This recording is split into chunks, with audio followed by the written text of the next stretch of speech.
got mail.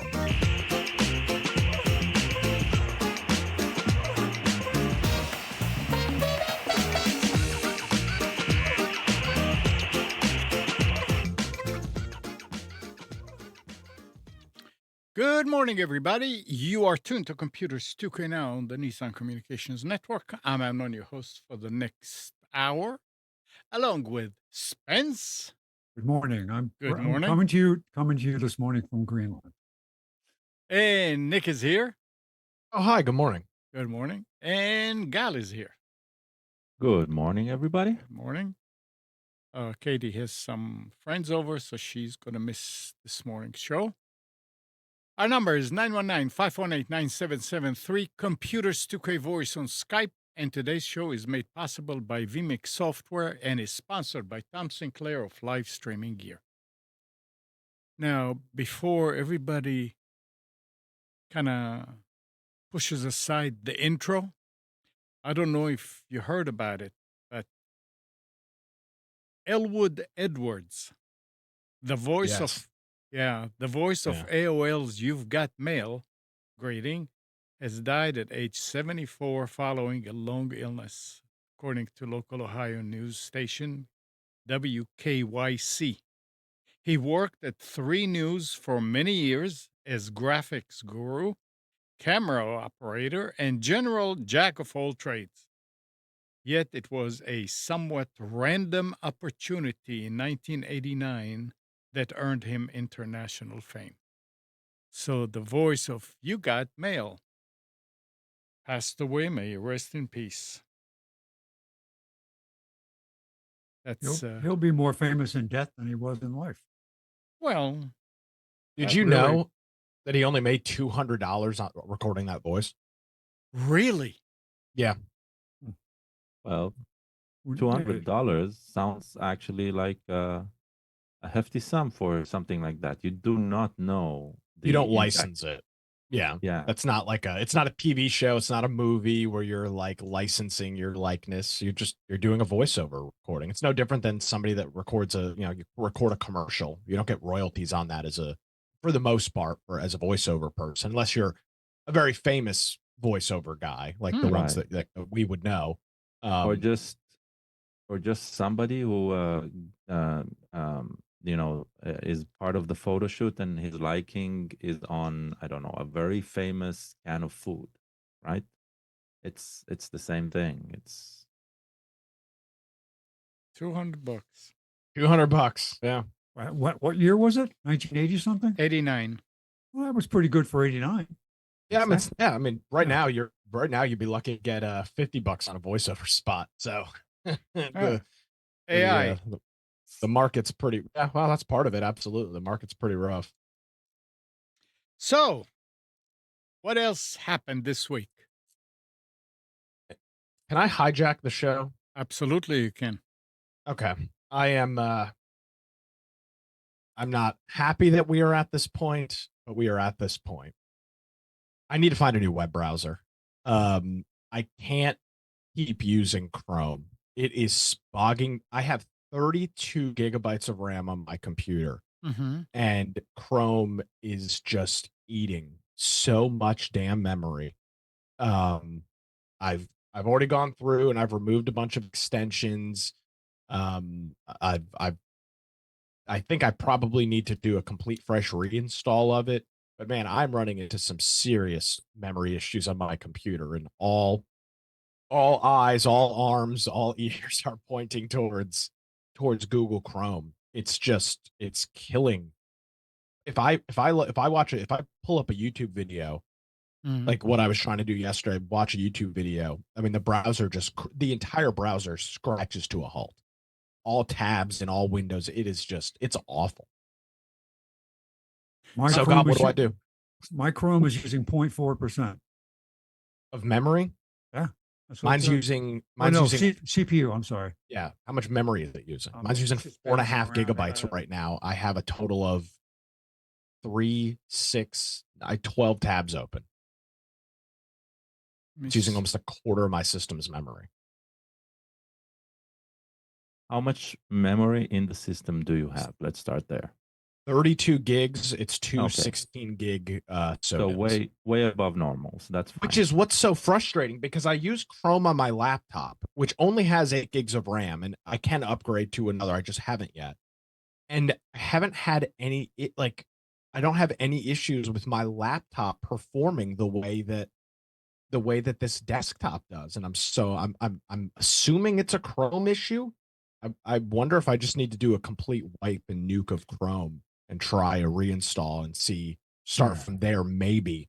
And then if that doesn't do me any good, look at switching because it just like even right now I'm using half of my computer's memory, which is a lot. It shouldn't be using Chrome's not, just in general. 50% of my memory is being utilized. All right, here Um, I'm yeah. looking at my monitor.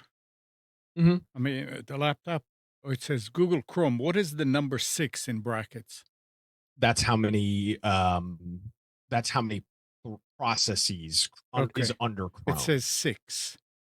Yeah, Yeah, so but that you makes have sense. And you have 4 tabs open. That's basically Yeah, what it pretty means. much. okay, so I have 33. 2.1% CPU, 125 megabyte RAM. Makes sense.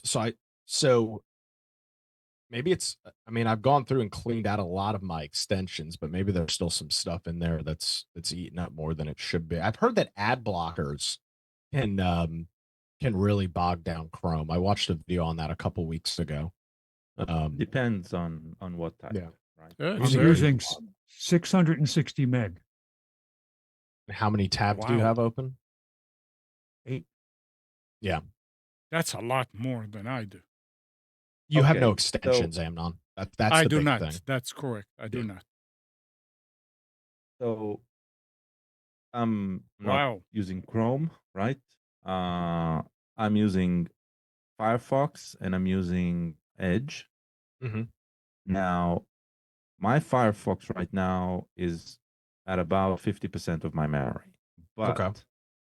uh, the way I use Firefox is abusive. You probably have dozens of tabs open. I have probably over 300 tabs open. Yeah. But hold on, hold on, hold on, hold on. More than 300. Yeah, I have a tally here. It's around 400. But most of these tabs are in what's called hibernated mode. I basically use the open tab. I use an extension called what's its name? Um, Sideberry, and that allows me to have a form of vertical tabs inside the Firefox, and inside of that I have like categories, and inside of that, so it's very complex. The reason the memory usage is so high on my end is because I use tons of um, containerized tab groups. Mhm. I use them almost every tab I open is a new tab group container. So it's like having a lot of parallel browsers one to the next, but most of them are just shut down. So I have a high memory usage, but a very low CPU usage. Okay. Now I designed my system so it will work this way. It's fine. I would suggest, I don't know what happens in Chrome on its defaults, right? And I do not use Chrome because I prefer Edge's vertical tabs, right? In Edge, I know the configuration is much more granular, it feels, than what Google provides on the Chrome. So there's a lot of stuff that they bake in, shopping assistant, stuff like that. I switch all of that off, and I enable vertical tabs, and I make sure, I think by default they have the hibernating tabs on in Edge. That's built into the browser. That makes it so if you didn't touch a browser tab for a long time, you'll see it gray out. It'll have this hue of gray, and what happens is all of the memory basically is dropped down. So when you click it, it'll just refresh the page. What is a long time? What do you Um, think? I think it's definable, but Oh, 10, 15 minutes, something like that. okay. Now, if it's an edit window, it won't go away, right? Because it won't lose any unsaved work, Yeah. an unsubmitted form or something like that. But if it's a YouTube video you paused, right? Yeah, it'll go to sleep, and when you refresh it, it will refresh exactly at that same point because that YouTube knows how to do that. So, um, I found that combination is the best thing. When I need to use Edge is mostly because the website needs a really Chromium based. I mean, Firefox is Chromium based, but um, still it needs well, not Chromium based. Firefox is WebKit based, just like Chromium, but it's not 100% Chromium, so there's some differences. So I just turned especially if on. you're sorry, especially if you're suspicious of Chrome. I mean, you already have Edge installed. Start trying using that for a while without nuking Chrome. See if that changes anything. Okay. Yeah, I'm very suspicious of Chrome, and obviously I know my computer is it has the resources for doing tasks like watching a YouTube video. Um, as I use the computer to live stream and to encode video and record it. So I know it's. I don't think I'm having any. I don't think I'm having an issue with my Windows install. Um, I just found an option under performance in Chrome that was turned off. You go to Chrome settings performance. I'll post the link in chat. Or if you're using Chrome, you can punch that link I put in. It's Chrome for // settings / performance. Memory saver was turned off, and I'm going to read the description of it. I think this is what you're describing. Chrome frees up memory from inactive tabs. This gives active tabs and other apps more computer resources and keeps Chrome fast. Your active tabs automatically become active again when you go back to them. So I think they're calling hibernate. They're shadowing hibernate under this memory saver option. Yeah, could be. That's Makes sense. kind of what it looks like. So I just turned that on, and there's 3 different options you can use. Moderate, which it says get moderate memory settings. Balanced, and then maximum, which Amnon, you asked about the timeline. This maximizes shortest period of time before turning a tab inactive, so it'll quickly swap that to inactive. Hmm. So we'll see. So what do you leave yours now? What did you decide? It Moderate? defaulted to balanced, and Yeah. so that's where I put it just to start. Because I'm gonna keep an eye on it. Yeah, mine And just is see what it does. mine was off too. So I mean, there's no reason not to turn it on. Well, here's the thing though, but see, I kind of almost disagree with that. Like Why? here, because here I am with a computer with 32 gigabytes of RAM, Mhm. which is more than enough for any task that needed to be done. And I'm not running my setup like the way that Gal described with the containers and all that. I mean, at most, I may have 30 tabs open, which sounds like a lot, and it is, but it's Mhm. not really. I mean, 30 tabs across. Reminder: I have 3 windows on my computer, three monitors. 30 tabs within 3 windows is not a lot. I mean, when I do the morning show, I've got at least 7 to 9, 10 articles open. So there's right there, plus some other things. It's really not that much. And to have it constantly, um, and it's not that it's using all of the memory, Gal. It's that it halt the performance of the browser becomes like to drag closing out of a tab could take 2 to 3 seconds, um, which it should not do on a computer of this speed. But it seems like Chrome itself is so there's something wrong with it where it's being so bogged down that when I'm trying to close something or drag a window from one screen to another, it completely locks up. It's So bizarre.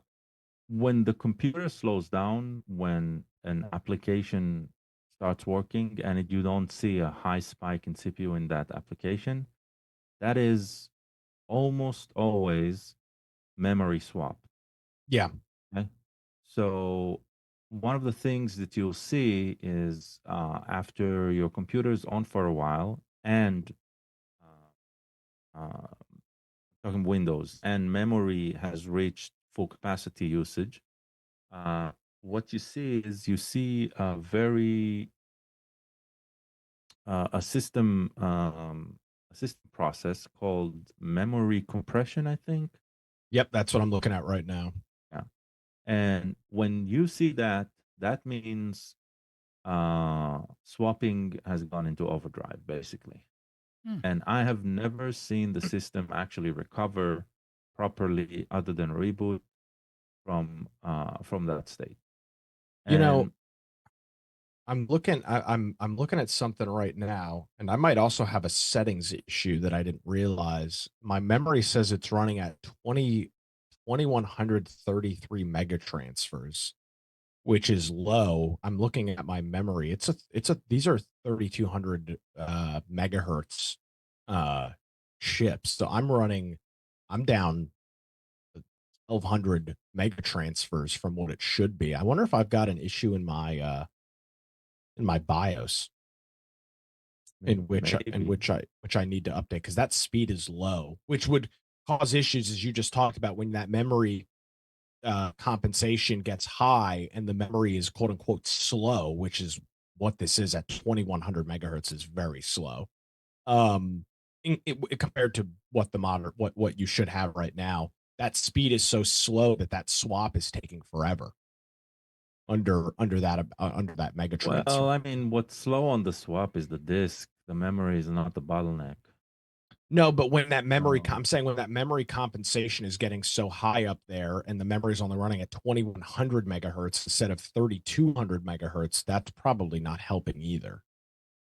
And both my drives are SSDs, so that shouldn't be an issue either.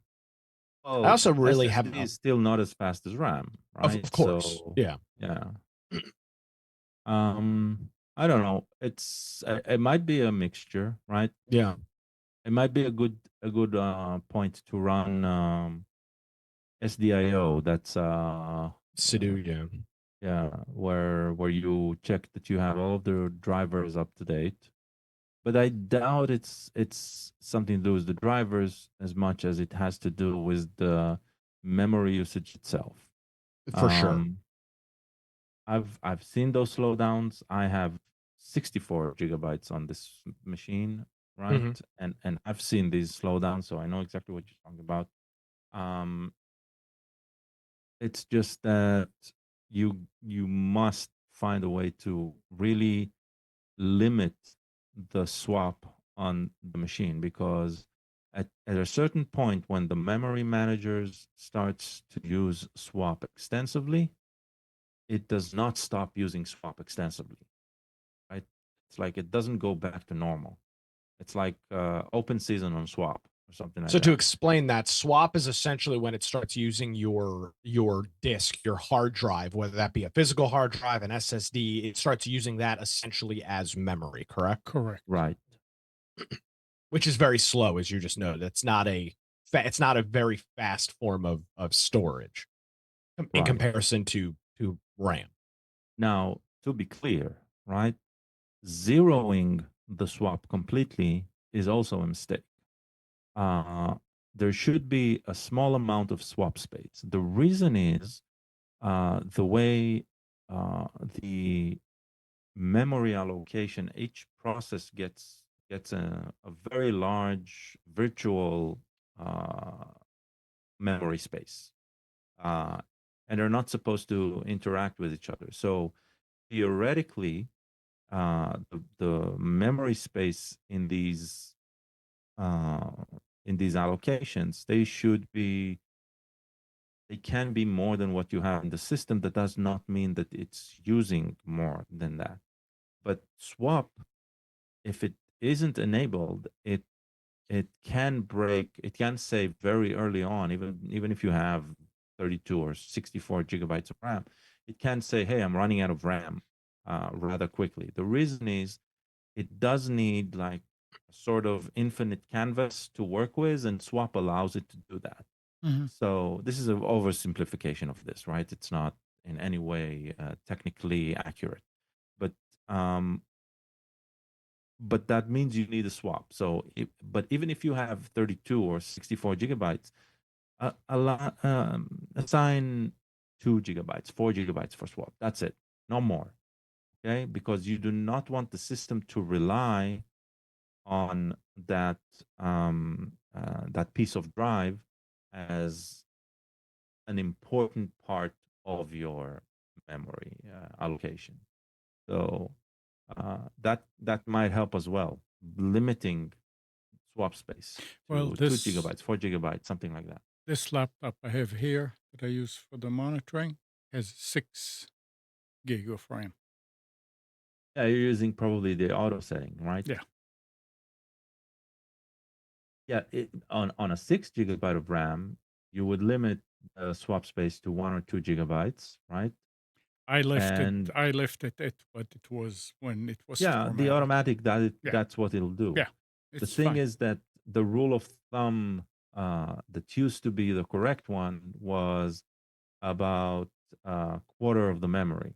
When you get to 32 gigabytes, that's high. That's very high, yeah. Okay, Yeah, that's that high, because and that it's unnecessary. yeah, that's from So the it needs old actually to days. be smaller. So Yeah.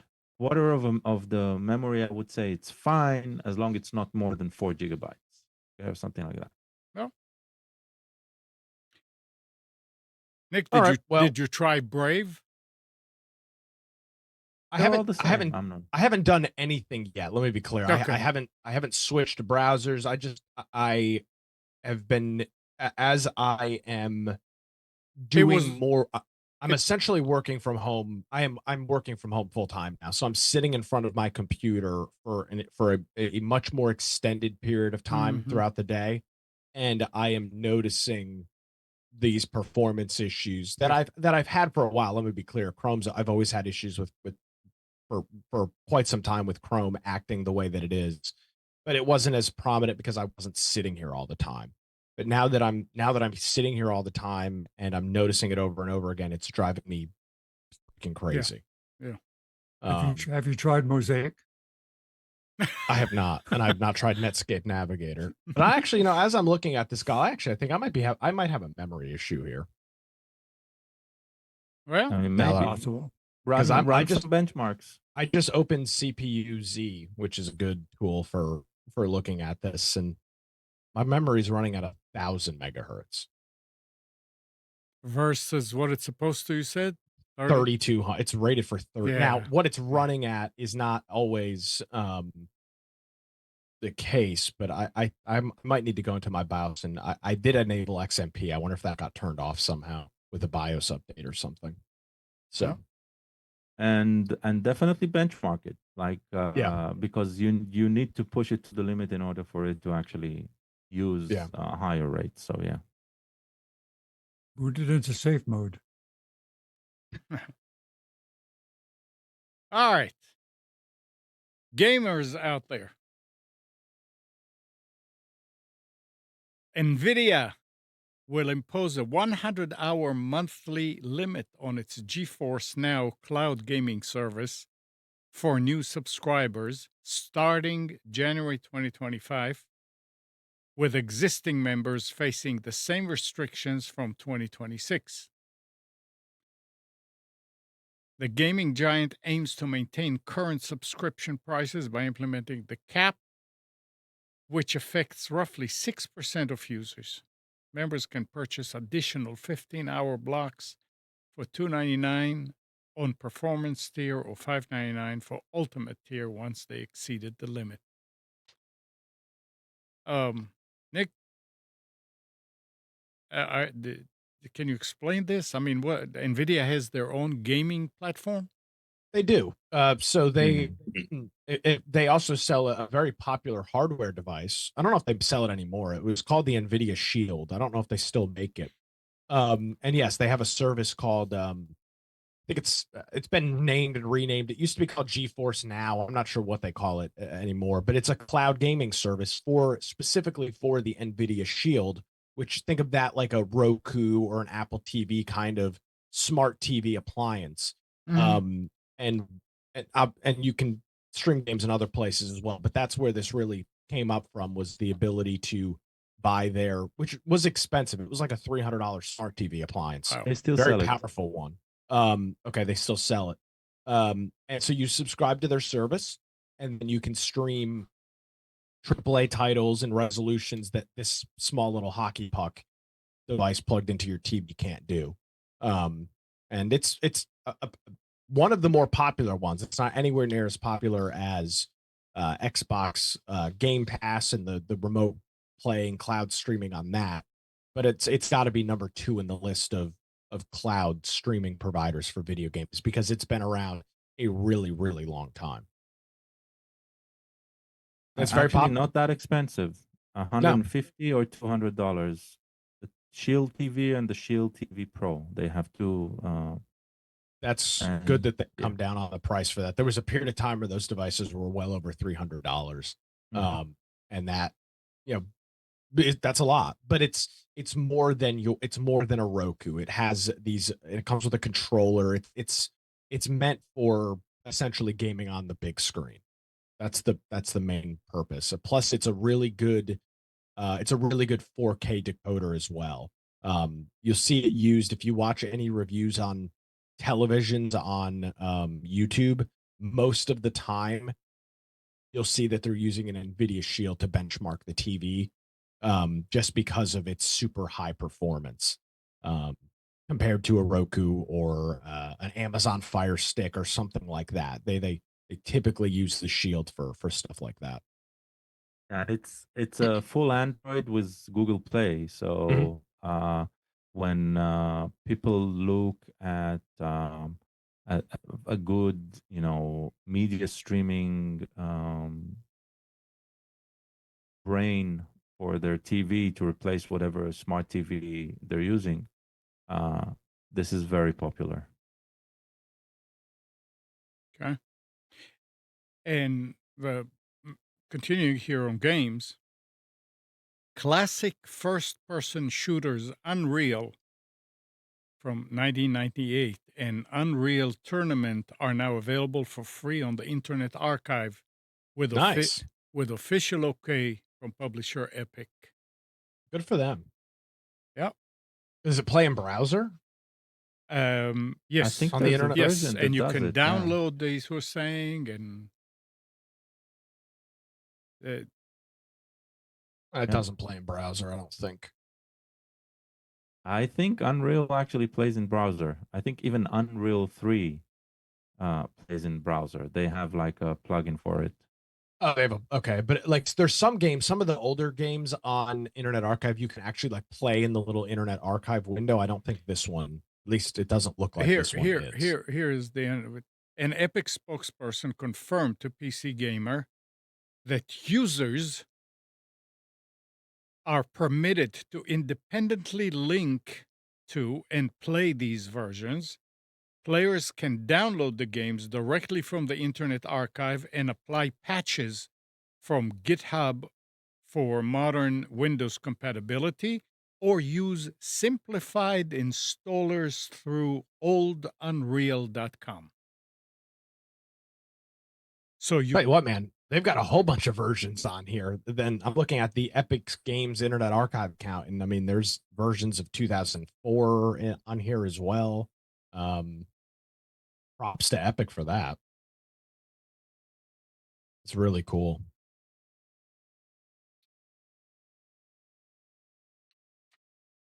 Was And then anybody somebody's watching that? using the Internet Archive as it should be used. Yeah, for sure. I mean, there's a whole bunch of crap on here. I say crap, I don't mean it like that. There's just like Unreal Tournament 2004 that with a bunch of pre-built mods into it that they're making available. Original Unreal Tournament, the Unreal 98. There's even a original Gears of War is on here, pre-installed with mods and without GFWL, whatever that is, from Epic Games on archive. It's pretty cool. Yep. So there you go. And here's Very something. neat. Here's something that affects everybody.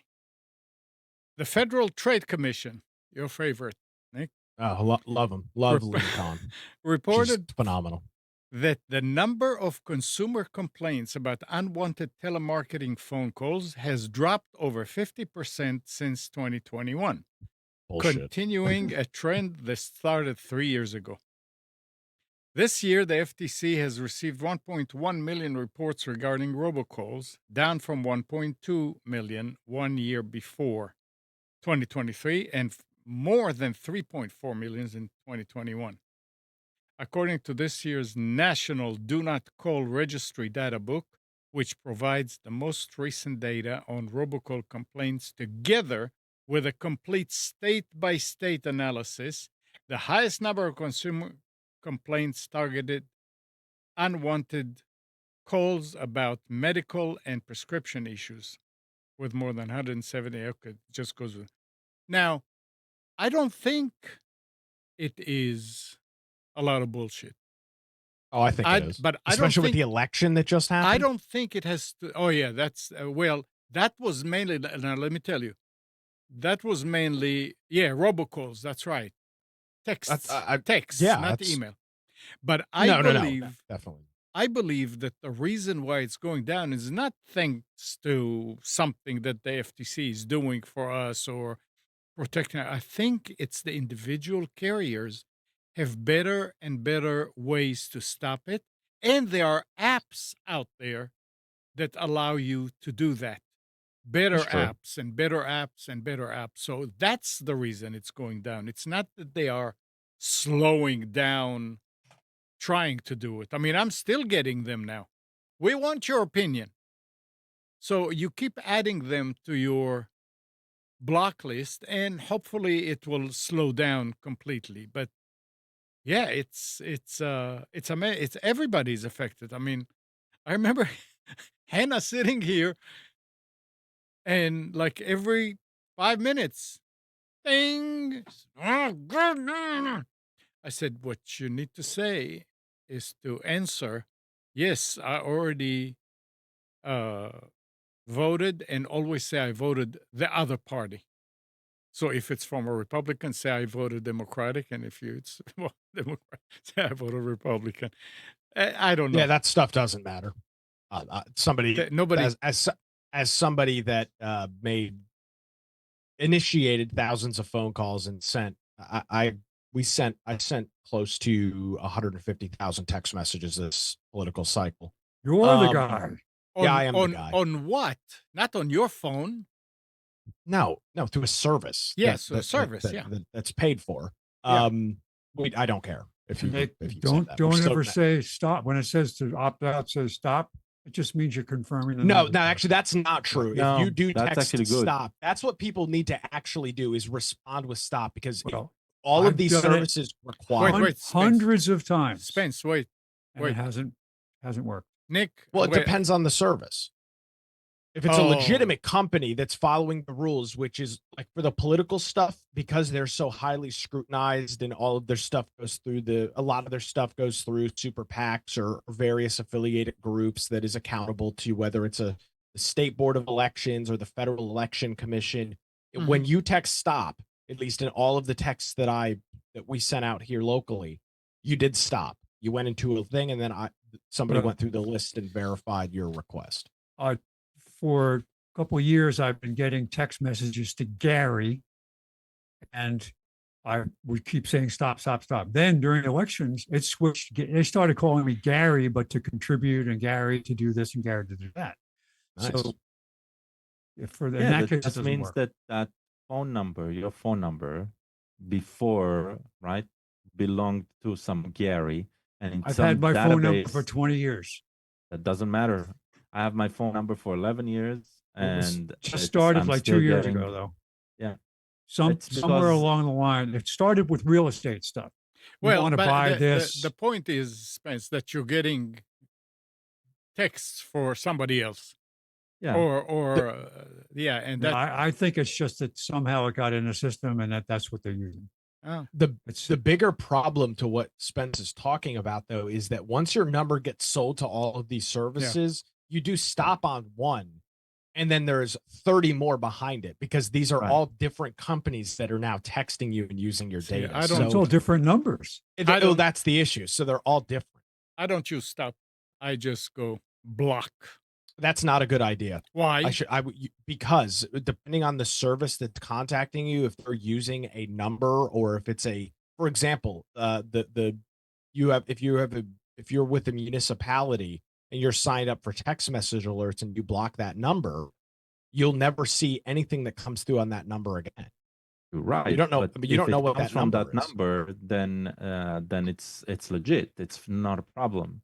I'm Like thinking I've of never No, but seen I somebody the on. see. numbers being used impersonating another Well, yeah, number. it's spoofing, and their problem is that No. I see what Nick is saying, and technically that is correct If you go to because Twilio right now and buy a 919 phone number and you use it to spam Amnon and then let your account go away, and then 3 Right. or 4 years from now, that number gets reassigned to somebody else and they're actually trying to contact Amnon, he is yeah, never going to get the that's text message and right. will never be able to because you have no idea what that phone number is. You are Yeah, completely shit out of luck. yeah, Um, that's true. Yeah, I That still I is block them. true. yeah, I see it as their problem and not mine. Start using WhatsApp for all I care. Something that I will actually identify you on the other end, and I'll use that's it. true. Right? It's like, come on. Just because Hmm. Yeah, the technology doesn't catch up is like, nope, I don't want to use it. Then I that's don't fair. want to get those phone calls. Yeah. Besides, anything I can register, anything I can register with email alone, I will never provide my phone number. Never. Right? It doesn't really matter whether it's a voice over IP, not voice over IP. I don't want that number out there. With email, at least I can give them any email I want. Right. Right?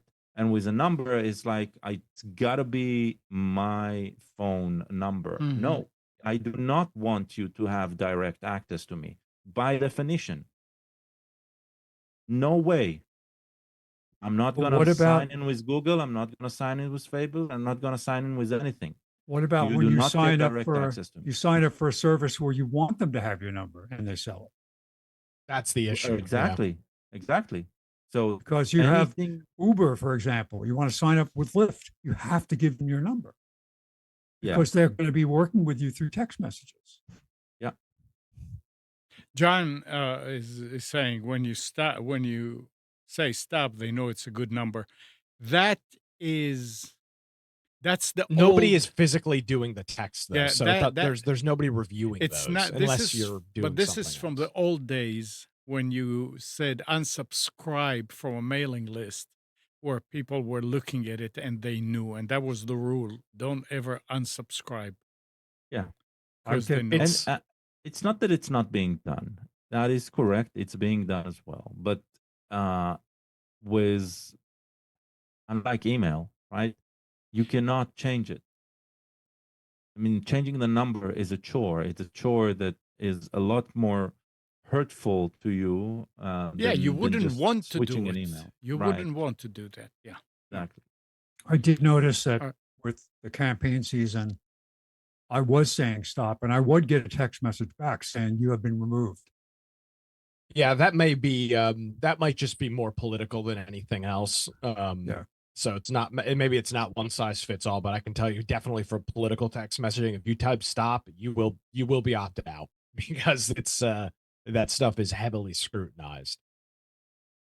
all right. And another one is Google is rolling out AI powered scam call detection for Android phones, Why does it aiming. need to be AI powered? Oh, Because because AI is the that's the hot thing, buzzword. Come Well, on. the hot ticket. aiming to protect users from increasingly sophisticated phone schemes. The new feature available in beta for Pixel 6 and newer devices analyzes conversation patterns in real time to identify potential scams. When suspicious patterns emerge, such as urgently requesting fund transfers, the system alerts users through audio, haptic, and visual warning. So the other side doesn't hear it, but you will get notice. Wait, so hold on. So So now Google is now listening to every single phone call to analyze it by AI, because that's what you're describing. Is well, them no, being but on the, I'm sure it's an app that you no, it's not. that It you sounds like will. it's built right into the phone. No, this would be them. I would hope that it's an app and not that they're listening. I mean, They have. Well, I don't mean listening. Again, it's the no, same thing with the they have to texting. listen. They have because Yes, a system is listening. It has yeah. to be. How can it be? It's got to listen to the call to hear if somebody is To making cor- an urgent request for money to correct, warn you. correct. How is that happening? Yeah, but I mean, that's the thing is if it's built into the phone, that's a problem. If it's an app, okay, you can delete the app. I can You tell don't- you that it's built into the. You can probably turn it off, but it's going to be built in because you just said it's a beta feature. Yeah, Beta feature is not an app. It's going to be built into that is true. to the call app. I like what my cousin does. His Hmm. voicemail says, if you've reached my voicemail, it means you're not in my directory. You can leave a message if that helps. And he says goodbye. That's it. So you just everything that he's not in his directory goes to voicemail. I mean, it can Yeah, be annoying. something. So I have I think a 1.5 minutes recording on my where Jeez. I say, right, you've reached my phone number, and I'm probably not answering you because I do not recognize you. I get a lot of spam, and I don't really care. If you want, text me, or actually find me on WhatsApp or something, right? Like it's long, intentionally long, because nobody listens to I know. incoming Every time I have a voicemail. tech Right. issue and I have to call Gall, I have to sit through this painstaking voicemail because he won't ever answer my phone call. It's a real pain. It's very Yeah, but inconsiderate. there's instructions there on how to reach me immediately without any issues. So Well, you can. as long as somebody is actually listening, right, and they need to reach me, they'll reach me. The Well, other they, thing Yeah. I do, I mean, my number is a Google Voice number, Oh yeah, I and forgot about that. Google Voice has a feature where incoming calls, if you press 4 on the keypad, it starts recording, and it says this call is now being recorded, right? So it does it like legally Mhm. and compliant and all that. And so if I get a phone number from phone call from somebody who I'm not expecting, I do not identify that. Right. I say hello, and then I click 4. So it starts with this. This call is being recorded. Most of the time, Click. if it's a spammer or a scammer, they just click. Yep. If it's somebody that was actually supposed to call me, they're recording the call on their end anyway. They start talking. It works for me. At least I have a record of the call. or you can also look up a specific carrier's what button to press to bypass voicemail. Because you can go ahead and just cancel the message and start to record in most cases. Yeah, Oh, but that's yeah. fine. That means that somebody's actually on the other end and they know Yeah, what they're doing, yeah. right?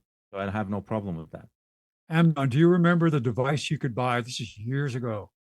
It was a little inline device with a button on it that you put between the headset and the phone.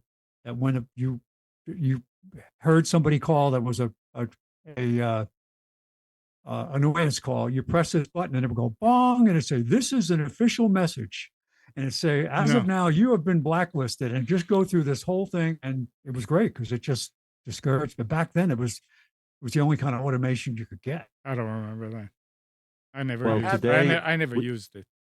Remember the service we talked about on the show, the Jolly Rogers answering service? Yeah. Yes. Yeah, that's yeah. All right. I have a Switch. topic. Yes.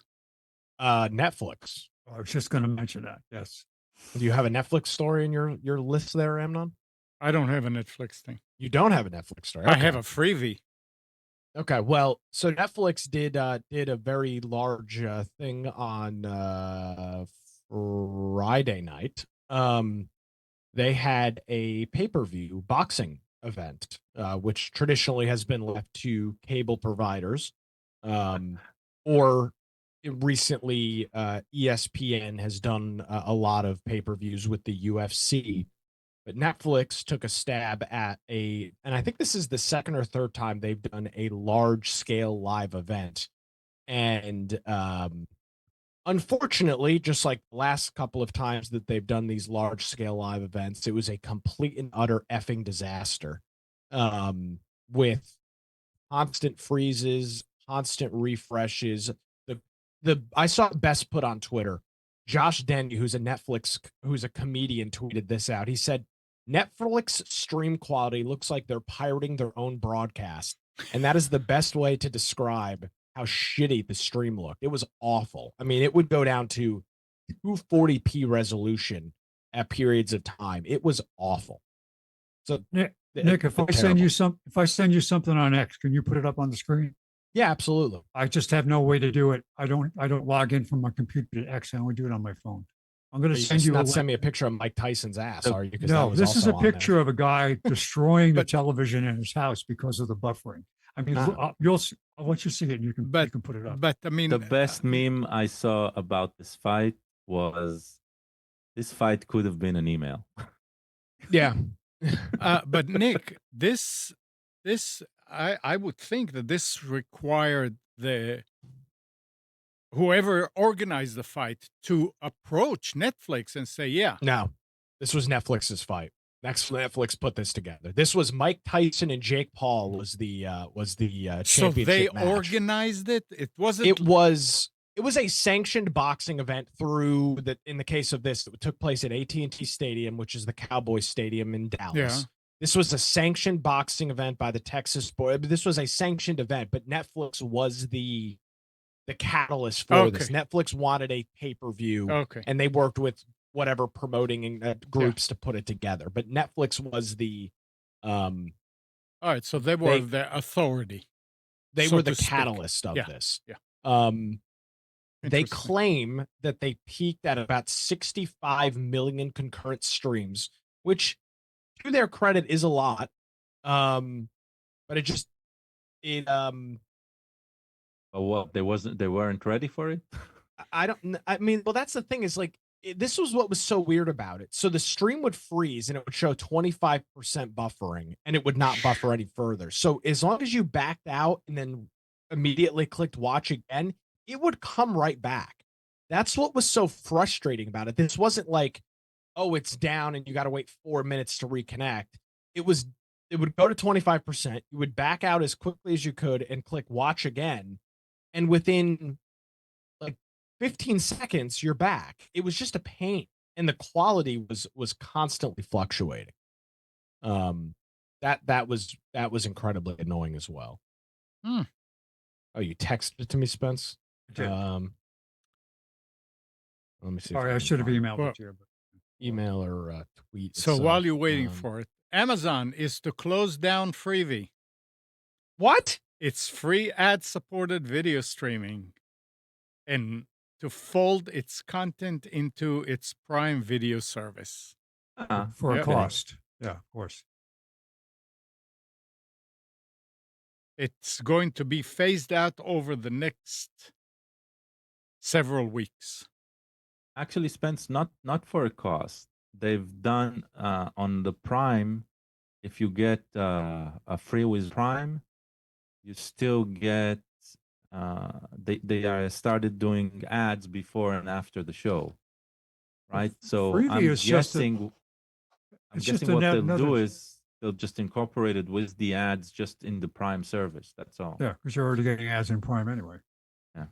Oh. But the Freevee was just another iteration of what was it before?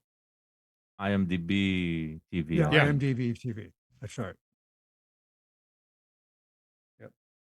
And I Sure. think they actually license it to others. I think what Plex shows is basically Freevee, something like that. When you go to the free movies, but in Plex.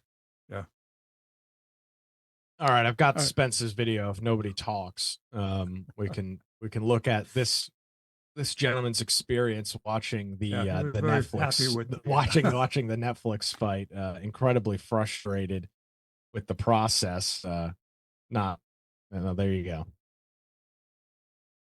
Obviously, very staged for TikTok views, probably. Probably.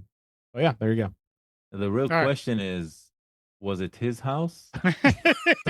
It doesn't matter if he's posting it on TikTok and getting a couple 100 million views. Yeah. Yeah. Uh, as cheap as televisions are now, that was probably some high sense branded TV for $2.99. Who cares? All right. So Go ahead. and so I bring all of this up to Yeah. say, that was I think it was a huge loss for Netflix. And they have secured the rights to 2 NFL games on Christmas Day. Those games that were traditionally on network television, they have secured those broadcasting rights. So, we've seen Amazon with their live sports. That's been a big thing with Thursday Night Football, and they've done that a couple of years now, and the experience now is fine. There were probably some issues at the beginning I don't remember. The question is, can Netflix also figure this out? Because if not, you can. People were pissed about a boxing match. I'll tell you what, Christmas Day, if you've got rabid football fans that are watching buffering the entire time, it's going Mhm. to be a real bad scene for Netflix. And will eventually reflect on these organizations. Like the NFL will say, you can't do this anymore, because the Right. experience is That's the terrible. thing is you people will get the experience. They will read about the experience, and they probably will not. And I'm sure it's not cheap, is it? Well, it's free. That's the thing that's Oh, hard to okay, complain about is okay, like typically these boxing and UFC pay-per-views, these things can be like yeah, $200. They're very expensive. And with what Netflix is doing and what Amazon Prime does with Thursday Night Football is as long as you have, in the case of Amazon a Prime subscription, or in the case of Netflix a Netflix subscription, it's free, hmm in quotes. Um, so it's hard. What do you say? Give me my money back. Like you're paying $14 a month for Netflix anyway. So what's the issue? I'm wondering something else here. Maybe they were not ready for so many viewers, They weren't. but would the fact that it was buffering on the game, did it affect their other channels that They people? don't do anything live, so probably not. No, but it's live, it's happening now. So if my Netflix is buffering, then if I'm watching a movie, chances are it's gonna, I don't I know. I doubt wonder it. something else. I really wonder if whoever was pirating the stream had a better resolution. So it's funny that you ask that question, Gal, because at about halfway through the evening, we did switch to a pirated stream that was rock solid, way better than Netflix's. And so I would suspect that Wow. that stream was maybe coming from um, with all of these pay-per-views, you can still A foreign broadcaster. a foreign broadcaster that restreams it, because that's just the way that it is. So So, yes, so the much I've better talked pirated about experience. Kevin Smith a couple of times because I follow him. And back when, I don't know, a couple of years ago, he celebrated his 50th birthday, and he did it in a drive-in. Okay, was his fans coming to see a movie with him. The thing is that when they got to the drive-in, uh, somebody realized that nobody brought the Blu-ray or whatever they were supposed to play. So eventually, what they did is his tech guy torrented his own movie and broadcasted that on the screen. So that's why this came to mind. It's like, yeah, this is the way things should be. Yay, pirates! All right. Funny. Here's Yeah. something that people need to know. D-Link confirmed no fix will be issued for the over 60,000 D-Link NAS devices that are vulnerable to a critical command injection flow, allowing unauthenticated attackers to execute arbitrary command through unsanitized HTTP requests. The networking company advised users to retire or isolate the infected devices from public internet access. You have a NAS, but it shouldn't be on the internet, they say. How So the hell if does that work? yeah, I know. So anyway, if you have a D-Link NAS, uh, look deeper into it to make sure everything is okay. How would you there's no option to disconnect it from the internet. It has to be at least on your LAN. You'd have to make a Yeah. firewall. You'd have Well, to I put a know rule in your that's the router to thing. block internet access. It's not practical. Yeah. Well, If No, you're buying a what D-Link RAM, if you're buying a D-Link NAS, no, you probably don't have the tech experience to do no, something like that. hold on. They're talking about only if it's exposed on the net, on the internet, right? If you are not concerned about anybody getting into your network, right, then you should be fine. What they're saying is don't make any of the ports of the daily LAS available on the greater internet, which is yeah, already true, but right? this It was is true before you even uh, uh, bought it. So Is that what they're saying though? Because these things have to yeah, phone home because there's an app store and all of that stuff. So that's what I'm phoning home wondering. is not a problem. In, accepting incoming connection is the problem. I agree. I'm So just curious what they actually yeah, mean it by says that. isolate the affected devices from public internet access. yeah, Okay, so then So that's what Gall's describing. yeah. Port forwarding the Don't put device. it under the DMZ, and that makes sense. Yeah, and it's the way it should be from the get go. Which okay. It by is default it's not port forwarded. it's still a shit move, right? They should patch it because somebody can still access your network Somehow, yeah. and right, but that just means, right, as long as you're in a safe environment, it'll work. Yeah, I agree. But see, there might be a good like for example, there might be a good reason that you have your NAS on port forwarded. For example, if you have another NAS in another location and you're doing synchronized backups, which is what you want to do. You want to have an on-site backup, then an off-site backup. Yeah, you wouldn't do You it are going to have directly though. you are going to have some. You might there could be for example. I mean, I have a web server publicly exposed for because I want to be able to access certain things easily outside of my network. Exactly. But that web server, right, is exposed through a reverse proxy, and there's a firewall between that.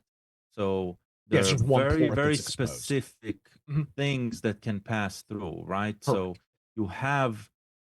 you are protected on both ends of that communication system, and it's not just this connects directly to this via an open port. Now, they didn't say anything about their SSH port, right? No. And if all you're doing is exposing the SSH port, then maybe it's fine. I don't know. But it's like just make sure that your web port isn't open to the internet, and that is solid advice anyway, right? What's the default Um web port? 25, 22, 28? so 22 would be SSH, HTTP. 80 Uh-huh. would be 80, that's HTTP, what it and is. 443 would be HTTPS. Yeah. Haven't done it in so All long. right. It's one of those things you set up and never touch again. Um, something to end the show with, and it's going to be take a discussion.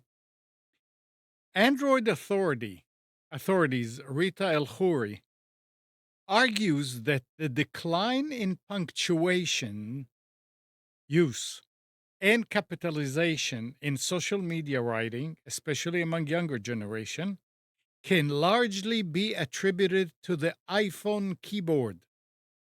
By hiding the comma and period behind a symbol switch, the iPhone keyboard encourages the biggest grammar fiend to be lazy and skip punctuations. I don't have an iPhone. Is there He makes a no? good point.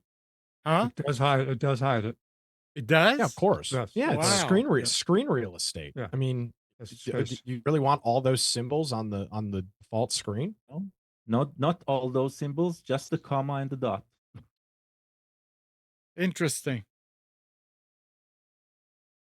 So believe you can do some customization You can to also add. download alternative keyboards too. Yeah, so you could easily add, and I'm sure some Android keyboards, I'm probably not the default one, but I'm sure plenty of Android keyboards have the same Yeah, setting. Oh, but yeah, those are specifically downloaded, right? Yeah. So you know that their market share, right? The usage share is rather low. On Android, I have a bunch of keyboards. There's a keyboard that I use specifically for when I'm using a terminal, right? So if I connect via terminal, then I need tab, I need escape, I need control and alt and all those. So I do have a keyboard that actually provides this on screen, uh, but I can't. I won't use it for everyday writing because that keyboard specifically doesn't even have any form of autocorrect. And when you're typing long batches of text, right, you do rely on autocorrect. There's no way of tapping fluently on glass without any actual feedback on where the keys are and being accurate 100% of the time, right? So Now, yeah.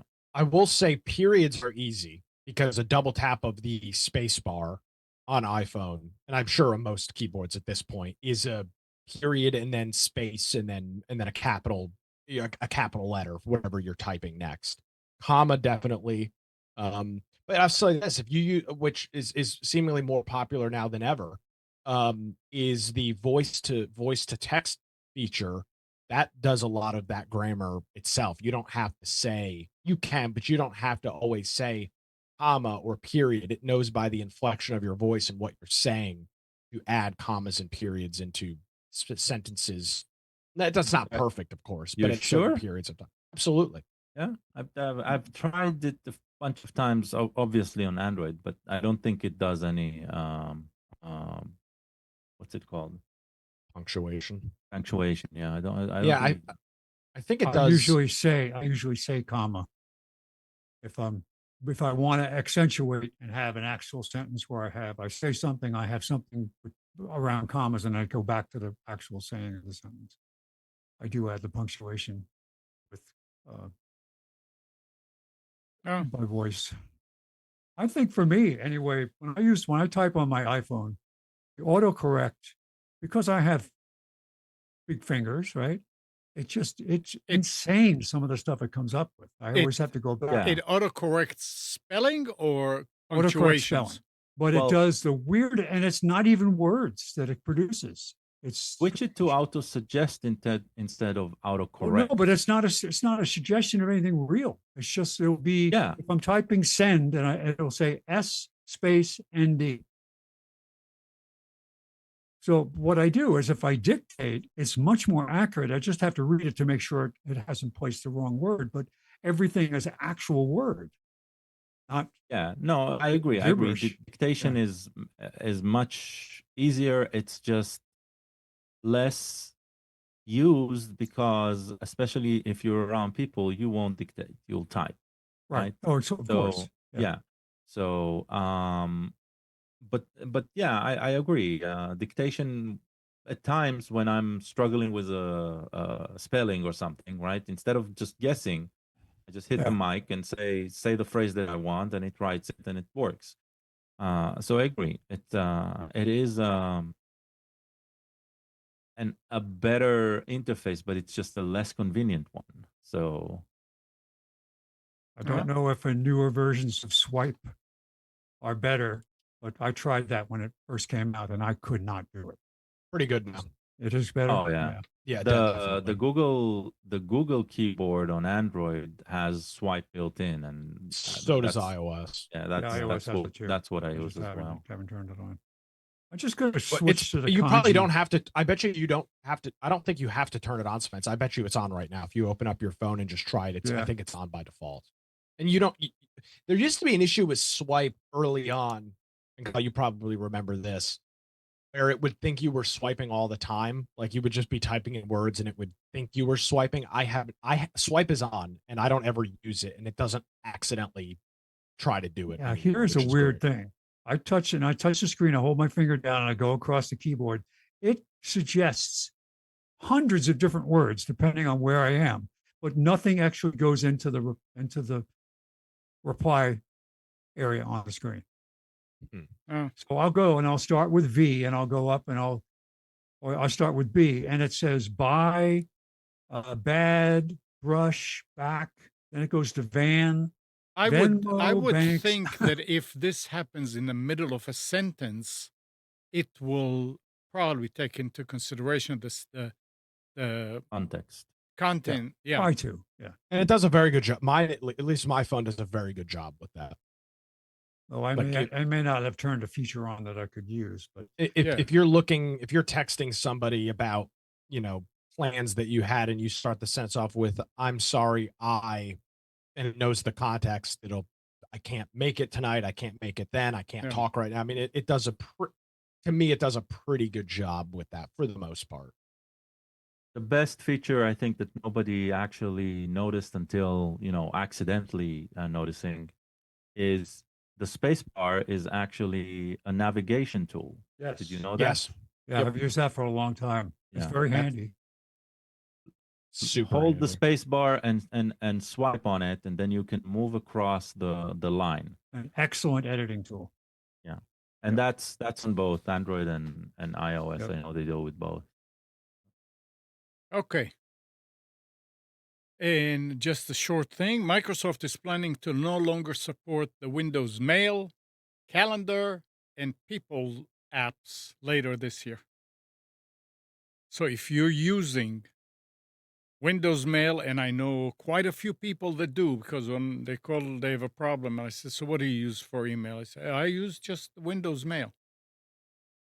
Yeah, that they're not gonna. They want everybody to use the new Outlook for Windows app. There's a little app. It's been around for for for an hour, called Thunderbird. Take it for a spin. I have a couple of people that were old Outlook users, Mhm. older versions of Outlook, Mhm. and I have moved all of them to Thunderbird, and it's not an issue. No, It's the Thunderbird, the new one, is phenomenal. it's the closest that you'll get to a free quote unquote traditional mail client. It does anything and everything that Outlook 2003 plus has ever done, and it looks relatively similar for the most part, Yeah, and you can cut all that stuff. I use EM client, and I still So like do it. I. But you got to pay for it. People don't want to pay for it, and No, rightfully you so. don't. You don't have to pay for it if you You only. used to have to. No, you don't. It's free up to 2 accounts. If you want to have more than 2 email addresses in it, then you have to pay for it. I remember, but I think, and maybe they've changed this, but I could have Oh. sworn early on, yes, it was free, but there was limitations, and I know that there was an account limitation, but I thought there were other limitations too that I wonder if they've gotten rid I of. don't know. I mean, I installed it on Kathy's machine, and they didn't ask me to pay or anything. This was like last year. Yeah, it's free. There used to be and it looks like maybe they've gotten rid of it now, where it looks like all of those features um are are in there. There was an issue with you couldn't do Okay. you could only add a Gmail account. There was no uh custom mail accounts maybe in the free version. There I were don't. some things that didn't make Yeah, sense. but there's no thread view, there's no notes, there's Yeah. no snooze, there's no a lot of features that are just missing. $60 for EM client personal one lifetime. Yeah, lifetime. Yeah. It's No. 40. it's Oh, worth. 1 year subscription. I see. Yeah. Yeah. Well, It's- yeah, but yeah. I mean, it'll keep on working. Yeah. One subscription across multiple platforms, 3 devices. 3 devices. Okay. All I right. don't even know how to tell what version or what subscription I have. Well, 160 if you want lifetime upgrades. Of So what? Yeah, 60 is just a single version. You get it, probably upgrades for a year, and that's it. Oh, I see my license. Had it since February 7th, 2015. Yeah, it's about the right time. Maybe you told me about it. I don't remember. Yeah. But And I I have think a it was $80 for the yeah. license.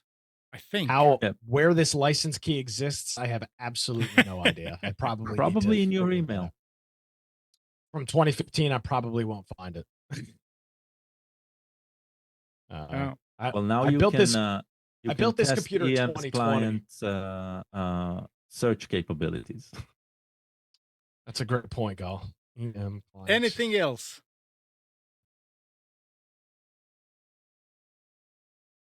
Anything else?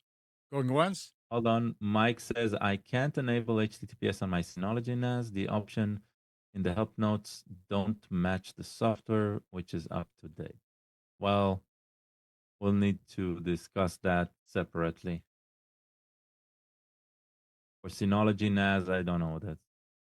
I don't have any experience with that. Yeah. Ah, I found my activation key. So search works. Excellent. It does. It's because I submitted a request when I built this computer that I lost my activation key, and I somehow verified it. And now I have it, so we're good to go. I'm putting this in my Bitwarden locker. Oh, I've got something just to discuss.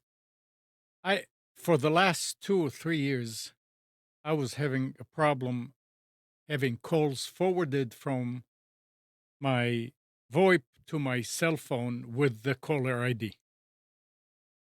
It would just it will not forward, period.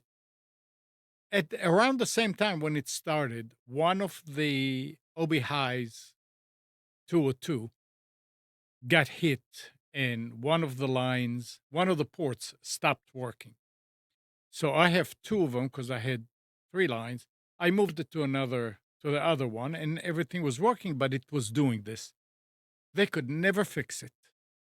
Everybody was blaming it on T-Mobile and T-Mobile and on Shake something. Anyway, T-Mobile does have some issues that well, are here consistent. is what happened last month. I started getting to a point where I couldn't make outgoing calls with the VoIP. It will ring and ring and ring and ring and ring, and then tell me that it couldn't get a response from the provider. I would not get calls. People are calling me and they say, "I'm not. It's been ringing, but you're not answering." So I decided, okay, you know what? It's about time. Maybe I should switch. So I was looking to switch from Anvio, and the prices are not. They're not cheap anymore like they used to be. Mhm. Anvio has a plan that is free, and you pay by the minute. Correct. I hardly use the VoIP number anymore. Most people now have my cell phone, and I use my cell phone to call out. And so I called and I said, "Look, guys, um, I'm going to cut back on one of the lines. I don't need two lines anymore. I just want the home number and the business number." I said, "Okay." And I went ahead and I ordered the Grand Stream Yep. adapter. It Grandstream was 200, is that what you ordered? I Do you remember? can't remember. It was for two lines. Yeah, that's probably the 200. Great device. Thursday, I worked with their support, and I finally said, "Look, can't I talk to somebody? I'm getting too old for this. Can I talk to somebody?" He said, "Here's the phone number." So I called. I screwed up to begin with. And the way that you're supposed to do stuff on the OB High is through your phone. You go star, star, star, and whatever. I forgot that I was trying to do stuff to port number two. I was doing it to port number one. And things got all haywired. So we had to reset the whole thing. After resetting and uh, configuring, which wasn't too bad, but I couldn't have gone through it by myself according to paper. everything started working the way it's supposed to on that one OB high. The other one I took out, I put it aside. I said, forget about it. When I was done, I said, you know what? I guess I don't need to call you back for the grind stream because this one is working fine now. He said, well, if you need, do it. Later on this evening, I found out that both lines were ringing on both phones. If you Ah, call great. 2121, it will do it on both phones, both lines, and the other way around. So I tried. I went in and looked, and I couldn't figure out. I went reading, and I found out something really interesting. You can, even though there's no more ObiTalk Mhm. website, you can go to the Wayback Machine and actually do a search within a forum. Yeah, On pretty it, cool. it worked, yeah. So I found some information, but it didn't work. So the next day, I told, I said, look, I'm not going to bother you again, but I just want to tell you this has happened. Is it a simple fix? He sent something. He said, just go into the call routing, ring call route, and just make one PH and the other one PH1, and that will fix it. So, and he did. So it's very interesting that sometimes these TAs, the adapters, will get completely screwed up. And I did not want to reset them back 2 years ago because I said there's so many things. But the call flow came in. I mean, All was that's done on the server side, though. yeah. So they all that stuff stayed there, but now I have one OB high and everything works the way that it should, and I have a grind stream if something happens. I'm wondering. I would So, recommend you move your other thing over to the Grand Stream. so is the? Do you have a grind stream? No, but I'm very familiar with them.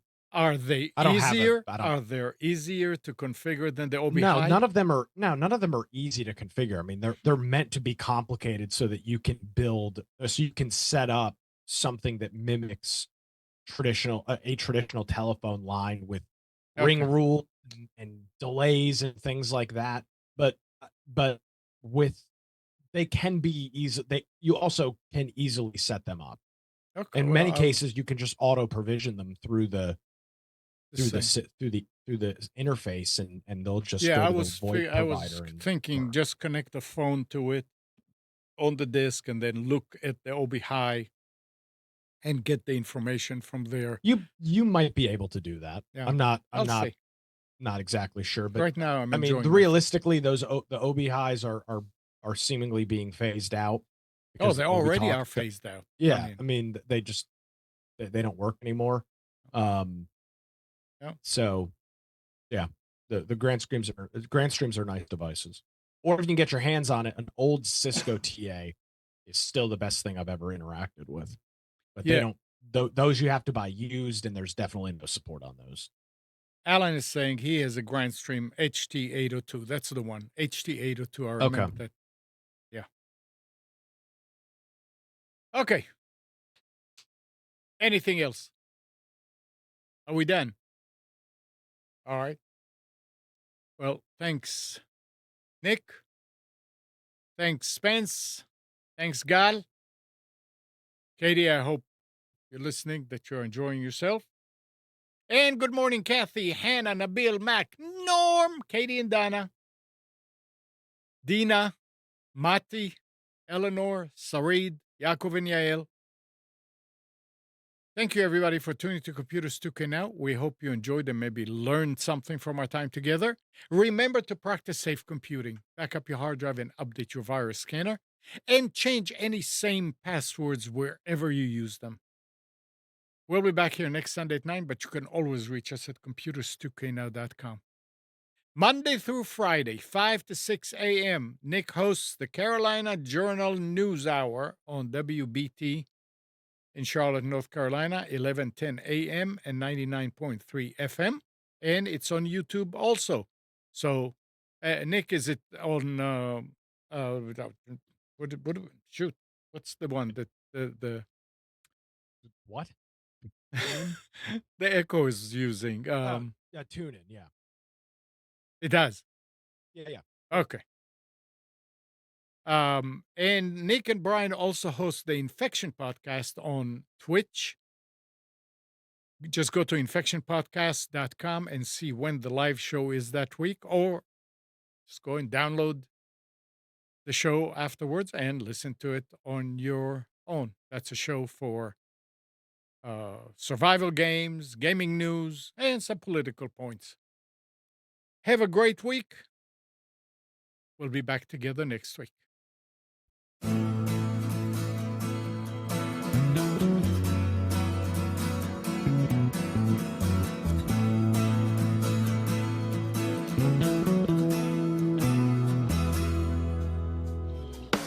You are tuned to the Nissan Communications Network.